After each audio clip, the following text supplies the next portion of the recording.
Hello guys, আসসালামু আলাইকুম। আজকে আমি আমার ছাদ বাগান দেখাবো, আপনাদের সাথে শেয়ার করব। আসেন আমার ছাদ বাগানে আমি কয়েকটা ড্রাগনের গাছ, মানে এটা লাগানো বলে না আসলে, মানে দিছে লাগাছি হসে, এই হলো কাহিনী। এই যে আমার ছাদ বাগান দেখেন কি সুন্দর ড্রাগন ধরছে।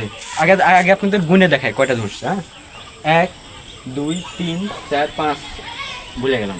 1 2 3 4 5 6 7 8, 8টা ড্রাগন ধরছে। আপনারা আসলে সচরাচর ফেসবুকে ইউটিউবে দেখবেন যে পরাগায়ন করান, এই করান ওই করান, দেখে রাত 3টার সময় মানে বুড়ি বুড়ি মহিলারা এসে পরাগায়ন করায়, এই করায়। ভাই এত বড় ডালে এসে ফেলে রাখছিলাম, এই যে হয়েছে, এই যে ধরছে, খাইয়া ফুরা পারি না ভাই। এই যে জামা, এটা কোনো ড্রাগন বেছে কিনা ভাই।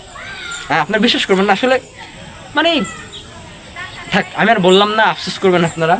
আপনারা দেখায় ক্যামেরাম্যান, ফোনটা আমাকে দাও, ক্যামেরাটা আমাকে দাও।